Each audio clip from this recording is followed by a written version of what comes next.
Hola, ¿cómo están? Bienvenidos al episodio número 5 de Enredos, Desenredos y más. Hoy vamos a hablar de nacimiento en crisis, familia, vínculos y el rol del padre. Y tenemos unas expertas en el tema que trabajan en el Instituto Nacional de Perinatología y se llaman María de la Paz Conde Reyes y Rosalía Jiménez. Por supuesto, comunidad IFAC, exalumnas de IFAC. No se lo pierdan. No se lo pierdan. Hola, ¿cómo están? Bienvenidos a Enredos, Desenredos y más. Un espacio del Instituto de la Familia pensado para conversar, reflexionar y sobre todo comprender lo que pasa en nuestras relaciones. El día de hoy estamos del campus, Lisbeth Pizano y nuestras queridas invitadas, que me voy a reservar su nombre porque ahora las vamos a presentar con toda su historial de su carrera para entrar en detalles. Esther, ¿nos podrías contar de qué vamos a hablar? Claro que sí, Liz. Muchas veces decíamos en el capítulo anterior, no es tan fácil quedar embarazados y tener un hijo, pero ahora vamos a conversar qué pasa a estas familias, a estas mujeres, pero sobre todo a los papás, a estos varones que reciben la noticia de que algo viene mal en el embarazo o que en el nacimiento se complica y existe una crisis que trastoca a toda la familia, que incluso cambia el devenir de la familia. Vamos a hablar de ello y el título del día de hoy es Nacimiento en crisis, familia, vínculos y el lugar del padre. Para ello contamos con nuestras invitadas, exalumnas de IFAC, como ya bien lo saben en este espacio, y contamos con la presencia de la psicóloga María de la Paz Conde Reyes. Es licenciada y maestra en psicología por la UNAM. Cuenta con un doctorado en familias por CECALI y con estudios en maestría de terapia familiar y especialidad de pareja aquí en el IFAC. Su desarrollo profesional en el Instituto Nacional de Perinatología Isidro Espinosa de los Reyes es en valoración longitudinal del neurodesarrollo de los niños con nacimiento de alto riesgo y dando atención actualmente y orientación familiar integral a los padres de niños de alto riesgo. También nos acompaña, bienvenida. Muchas gracias. Un gusto estar aquí. También exalumna de IFAC, licenciada en psicología por la UNAM, Rosalía Jiménez Quiroz. Ella tiene una maestría en terapia familiar y especialidad de pareja aquí con nosotros, desde casa. Doctora en familia también, es adscrita al Departamento de Seguimiento Pediátrico del Instituto Nacional de Perinatología y es profesora asociada en cursos diplomados de seguimiento y neurodesarrollo. Ella también cuenta con una especialización en neonatología, es autora y coautora de artículos, capítulos de libros y es miembro fundador de la Asociación Latinoamericana de Seguimiento Pediátrico Neonatal. Bienvenida, Rosa. Gracias, un gusto estar aquí. ¿Qué generación son ambas? 2008, quizá. 2008, Sí, wow. Ya casi 20 años. Sí, 20 años. Pues bienvenidas a esta casa y vamos a dar paso a algo de mover tantos enredos, de tantas emociones que puede generar lo que nos planteaba con el título, Esther. ¿Cómo les gustaría comenzar desde su experiencia hablando en el instituto? ¿Qué podríamos decir, por ejemplo, en su día a día? ¿No?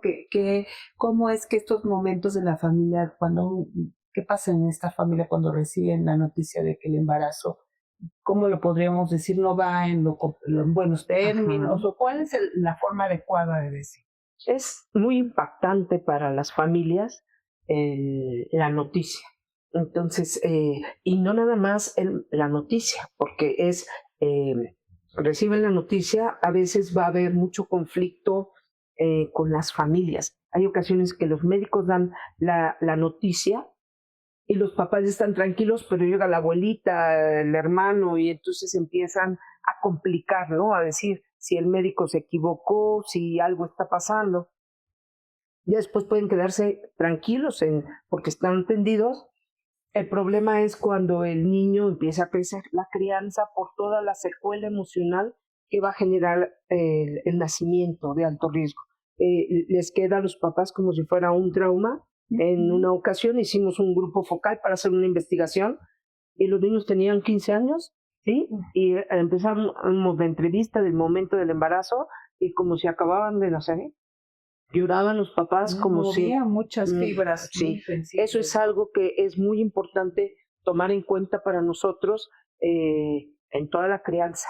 Aunque nosotros seguimos a los niños 15 años, es muy importante tomarlo en cuenta porque la secuela emocional va a obstaculizar a veces el neurodesarrollo de los niños.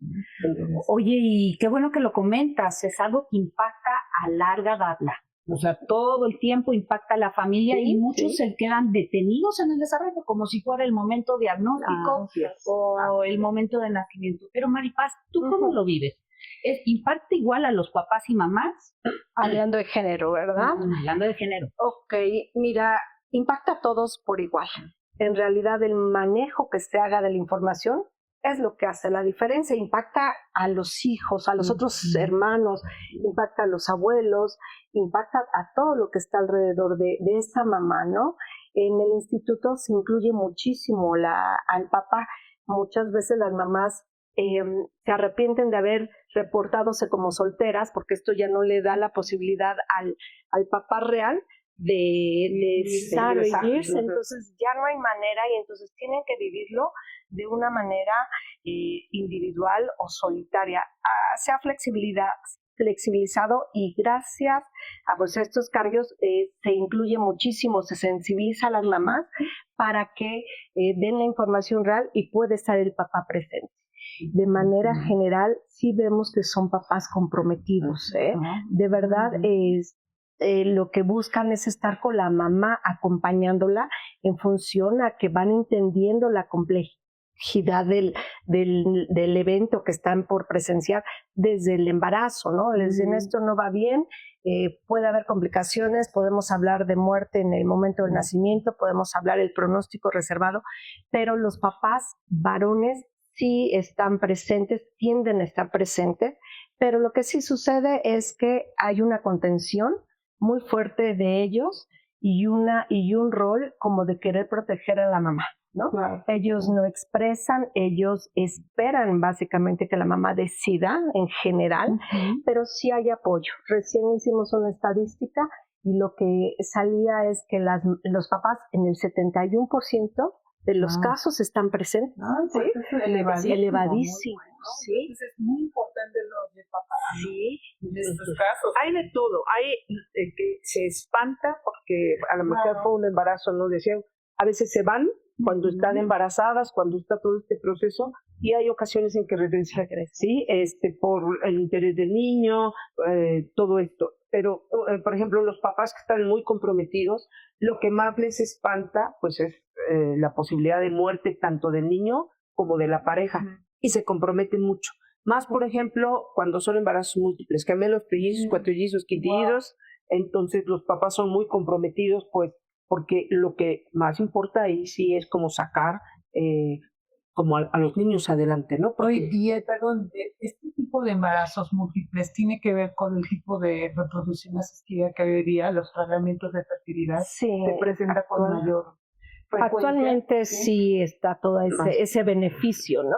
Pero te estoy hablando de hace 20 años, quizás Rosalía más, en donde muchos eran espontáneos, No, sí. igual, sí. Algunos son espontáneos, pero también ya es más controlado, porque antes plantaban los huevos y no tenían un control. O sea, por si alguno no pegaba, vamos a llamarlo así, y por eso había mucho trillizo, cuatrillizo, quintillizo. Ahorita ya son mucho más cuidadosos y entonces ya generalmente ya es único y si acaso son gemelos. Ahorita hay menos, pero sí había quintillizos, cuatrillizos, trillizos, y entonces eso complica mucho a las familias. Las mamás, en alguna ocasión me tocó que llegó ya como muy tranquila, es que ya tengo diagnóstico de depresión, ¿no? Porque no saben ni por dónde, pues son muchos, ellas eran de quintillizos, ¿sí? Y entonces son situaciones muy complicadas donde ahí sí, el papel del papá es muy importante.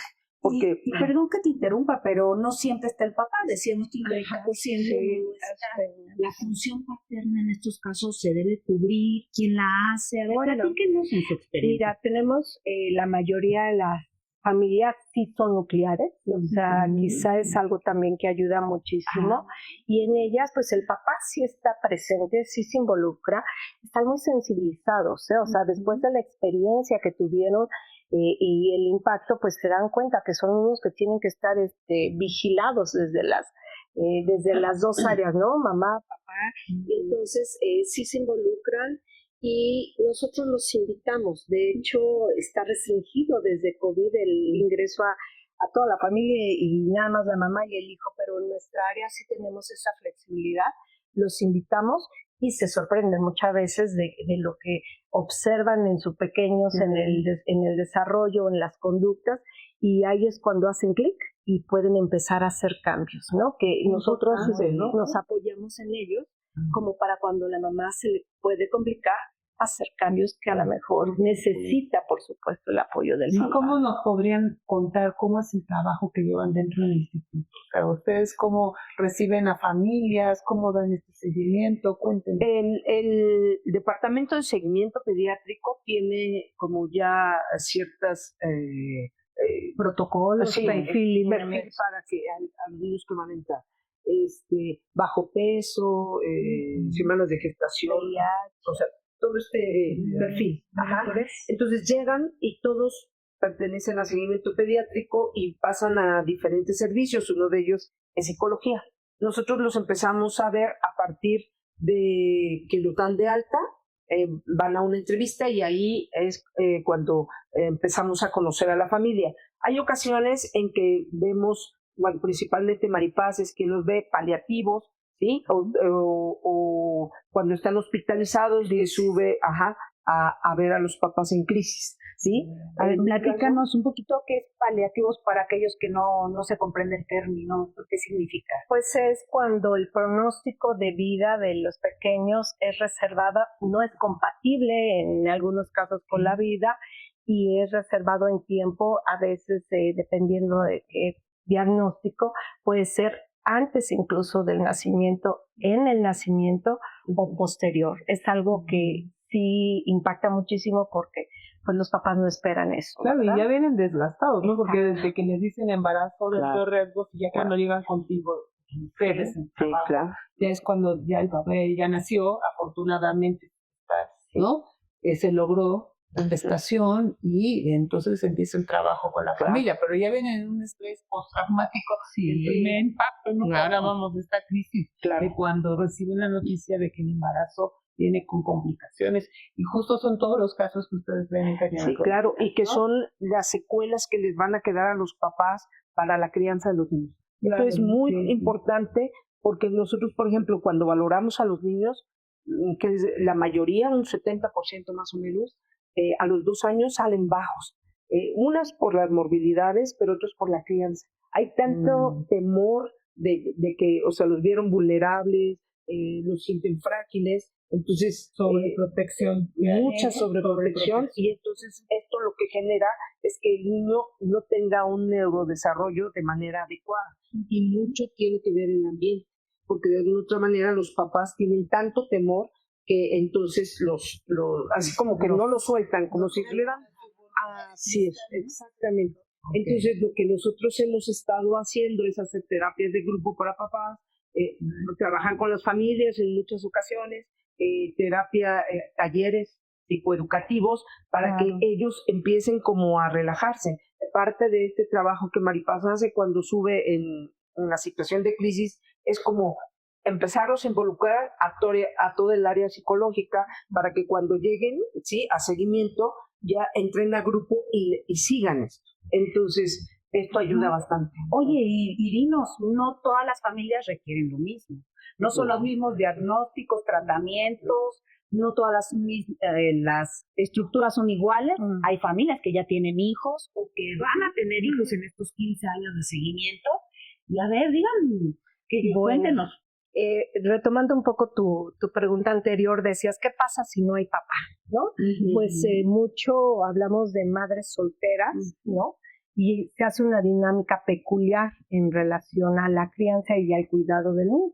Y ahí entran los abuelos y por supuesto pues su función de los abuelos muchas veces, además de cuidar, es pues a lo mejor no la parte de la crianza no se ve de una manera tan estructurada como tendría que ser en hábitos, en reglas, en roles, y entonces empieza el conflicto tarde o temprano entre las autoridades, lo trigeneracional, ¿no? Los abuelos, la mamá y los abuelitos suelen ser mucho más relajados, más consentidos, y se da mejor, se requiere ese seguimiento puntual. Exacto. ¿No? Y los abuelitos se ven. Pero tienen una doble función, ¿sí?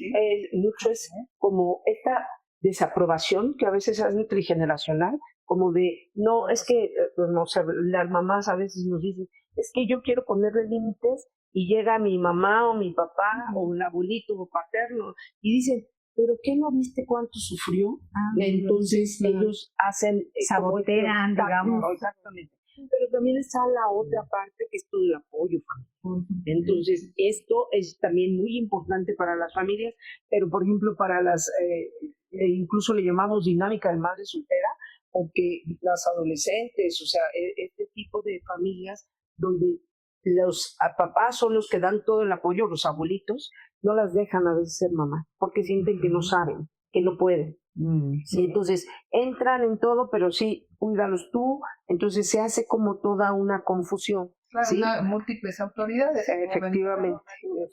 Y al no tener eso, pues se rompe toda la estructura, ¿no? Sí, el niño se confunde. Y luego si tiene un padecimiento que además, pensaba yo, la ganancia secundaria de la enfermedad con el niño, ¿no? Que es esta parte de la sobreprotección, ¿no? A pesar del padecimiento que en algunos casos puede ser. Y se remite, aquí algo bien importante, es que la gran mayoría, en el 90%, remiten el diagnóstico inicial, afortunadamente, son niños sanos, a partir de los 2 años hablamos de niños sin mayor complicación más que el antecedente, pero pues que se quedan arraigados los papás emocionalmente en ese momento, y toda la dinámica gira en función a ese diagnóstico. ¿Qué tanto de este cambio y modificación del pronóstico es impactado por ustedes, terapeutas familiares, que intervienen en estas familias? Bueno, es que yo creo que la psicoeducación sí es muy importante. Por eso, desde que están en cuidados intensivos, cuando se interviene, los papás empiezan a sensibilizarse un poco más. Y ya cuando trabajamos, finalmente estamos trabajando con la familia. Hay veces que puede haber terapia de mamás, de papás, ¿sí? Y los talleres. A las de mamás, bueno, se ha querido que estén como hombres y mujeres, pero se ha hecho como un grupo de mamás, pero las parejas están en el otro grupo. Entonces, estamos viendo a todos.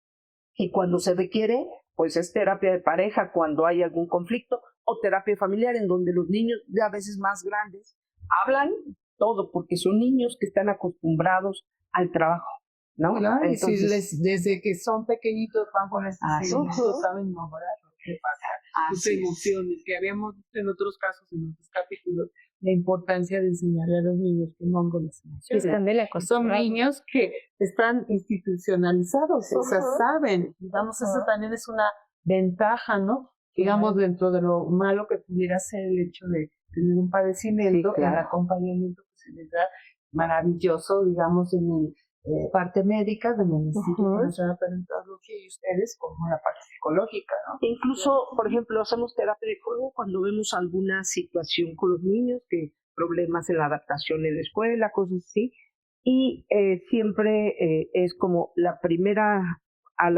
como a la mitad de las sesiones y la última, entran los papás con el niño a la terapia de juego.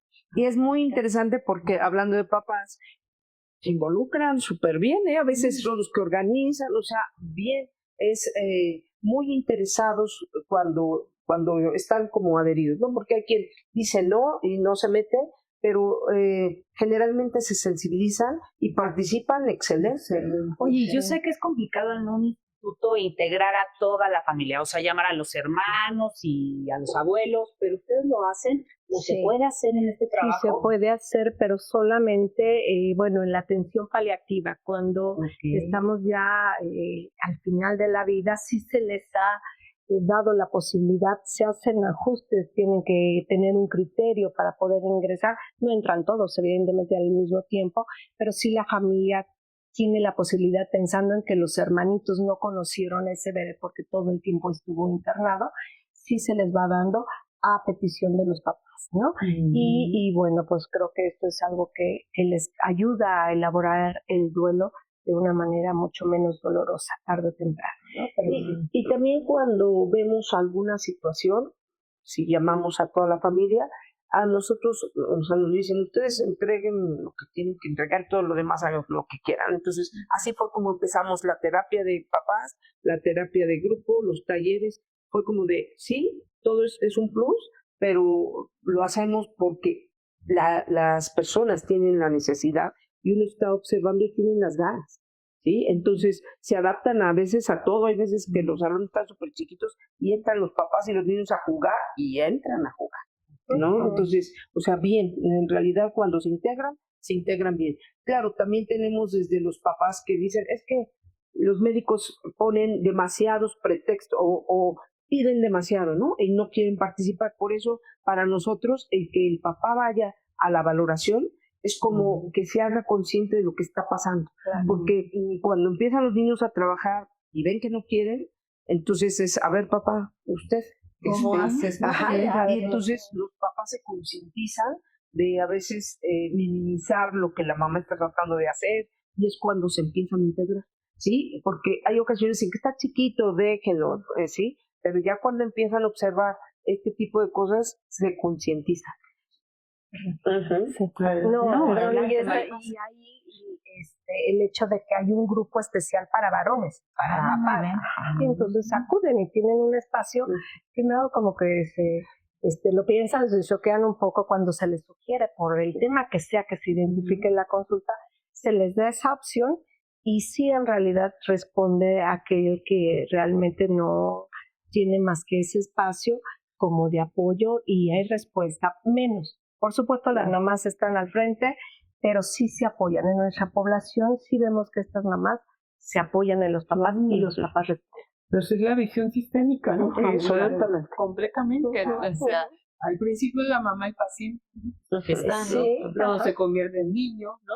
También se convierte en la red de apoyo, no se vuelve todo esto, ¿no? Sí. De una manera muy incluyente, como lo llevan ustedes el tratamiento, pero también el hecho de que los niños, mencionaban hace rato, puedan ser niños sobreprotegidos, que haya dos visiones, mamá, papá, quizás abuelitos, algún tío que apoya, alguien más, lo de los cuidadores primarios, permite también que se vaya equilibrando, ¿no?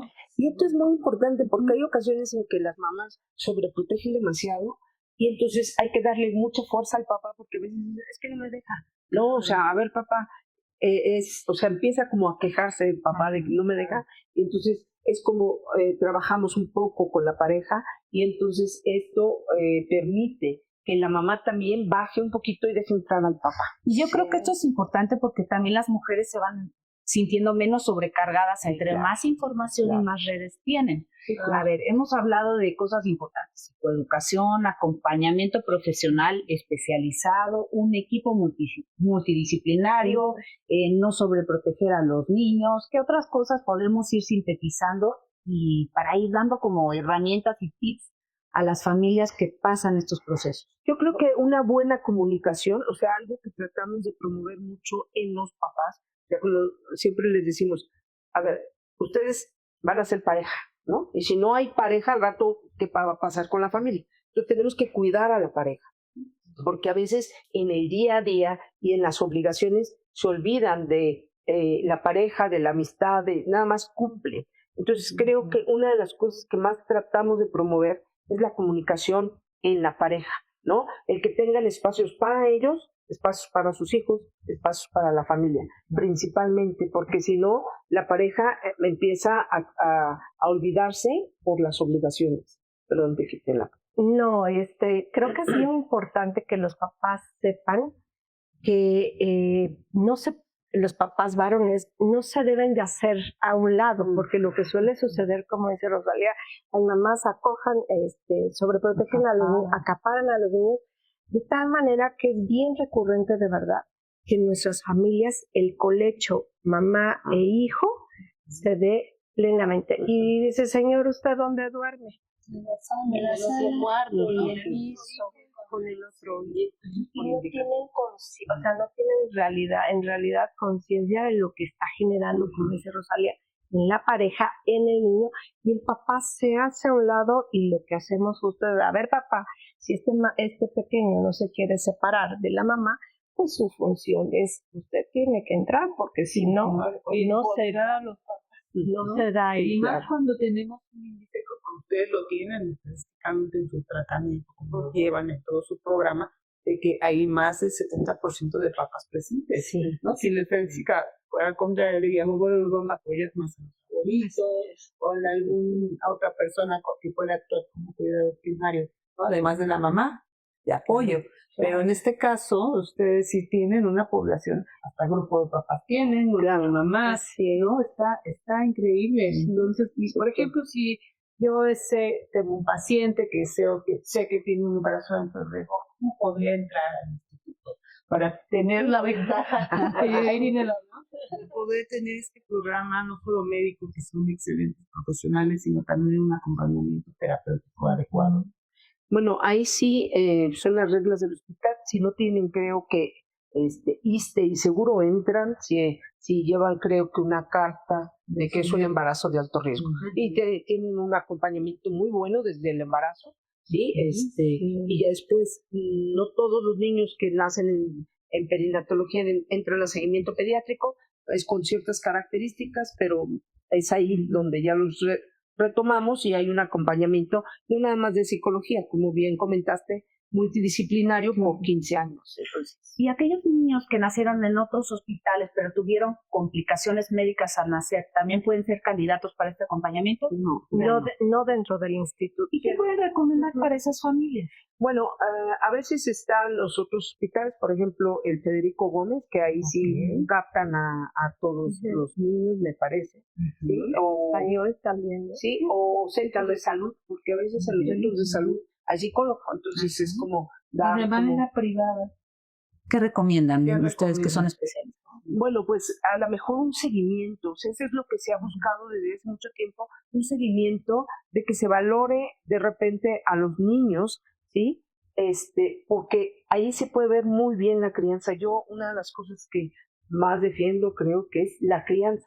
¿Por qué? Porque evitamos muchos conflictos a futuro. ¿Sí? Claro. Porque a veces los papás no se dan cuenta. Por ejemplo, hay mucha sobreprotección ahorita a nivel social y entonces hay ocasiones más en la población de niños de alto riesgo y a veces los papás no saben. Cuando están haciendo los niños determinadas cosas y se les marca, dice, ¿esto es sobreprotección? Con razón en todos lados me dicen que lo sobreprotejo, pero no sabía que esto es sobreprotección. Lo tienen normalizado. Sí, o sea, no lo dejan hacer esfuerzos, los papás hablan por ellos, etcétera, etcétera, y cuando se les marca, o esto que comenta Maripaz, el papá se duerme en otro lado y es no, o sea, al niño lo mandamos a su cuna y al papá lo regresamos a su cama, cuando los papás quieren participar en todo esto, ¿no? Ese movimiento que mencionas también hace que el niño se vaya haciendo, claro, ¿no? Autónomo, independiente.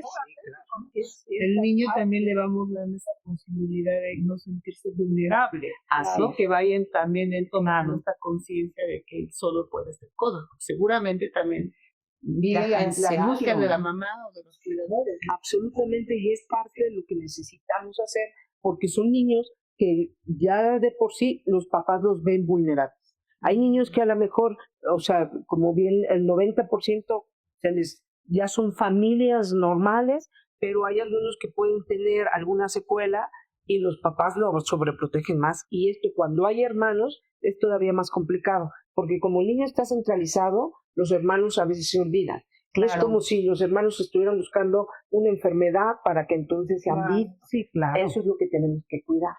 Y para no convertir la vulnerabilidad en la identidad de este niño, también en IPAP contamos con especialistas, con Rosalía, con Maripaz, y les dejamos sus contactos también ahí en la cortinilla, van a tener sus contactos para poder contactarlas si es necesario. Claro que sí, con mucho lo más indicado sería terapia familiar. Sí, yo creo que son dos vertientes. Tenemos que no olvidar el niño y ese antecedente, vigilar el neurodesarrollo hasta cierto momento, y la atención familiar, o sea, una atención integral y que los papás puedan tener conciencia de que no es el alta y se acabó el problema, sino hay que seguir vigilándolos, acompañándolos y bueno, que todo salga lo mejor para los niños y para ellos mismos, ¿no? Con este acompañamiento. Porque esto finalmente es como una orientación. ¿Sí? Claro. O sea, la terapia familiar a veces es una orientación y a veces es falta de comunicación, ¿sí? O de conocimientos. O de conocimiento, ¿sí? Y a veces con poquito las familias funcionan perfecto. Pues muy bien. De conocimiento y de reconocimiento. Y de relajo también. Oye, las emociones de las familias acuden y se pueden identificar las cosas que les den fortaleza, ¿no? Para, ¿no? Sacar esta fortaleza que construyen cuando tienen un evento desde la gestación. Así es. Para el normativo, o sea, fuera de lo normal, ¿no? Sí. Se vuelve algo muy importante. Pues muchísimas gracias. No, un gusto. ¿Quieran cerrar con algo más? ¿Una recomendación? Pues yo creo que estos espacios de difusión son muy importantes para todas las otras familias que justo no están en una situación normal en su vida familiar y que desconocen también que hay opciones y posibilidades para que ellos puedan pues seguir el camino de la crianza y de la atención de sus hijos de una mejor manera, ¿no? Y estos espacios son muy buenos porque brindan orientación, incluso a los papás les dan información y es como perderle miedo a la terapia y a la terapia familiar, ¿no? Claro. Porque hay ocasiones en que es como de no quiero ir, Intimidante. no pasa, ¿no? Desconocen. Maripaz, Rosalía, muchas gracias por estar No, con nosotros. Esta es su casa y serán bienvenidas. Muchas gracias. Vale, un gusto siempre. Hasta luego. ¿Qué tal, Esther? Estuvo interesantísimo este capítulo, ¿no? Muy emotivo y sobre todo el trabajo que nuestras invitadas realizan es algo maravilloso, una intervención integral de familia completa, ¿no? Hermoso el trabajo que hace Rosalía y Maripaz. Muy interesante lo que realizan en el Instituto de Perinatología y nuestras compañeras. Oye, y algo que me queda que desmitifica es la presencia del padre. Claro, muy Los padres no interesante. siempre abandonan. El porcentaje tan alto que tienen, ¿no? De más del 70% de padres que acompañan en este proceso. Cabe de señalar que es en el programa del Instituto Nacional de Perinatología, pero muy, muy buen el trabajo que hacen nuestras compañeras. Y para aquellos que tienen una familia con un embarazo complicado, pues no se pierdan este capítulo, o si sabes a quién le puede ser útil este material, comparte. Esta información es importante. El trabajo especializado es fundamental para cambiar pronósticos en estas condiciones. Y pues los esperamos en el siguiente episodio. Cualquier alumno de Comunidad de Paz están bienvenidos. Hasta la próxima. Muchas gracias.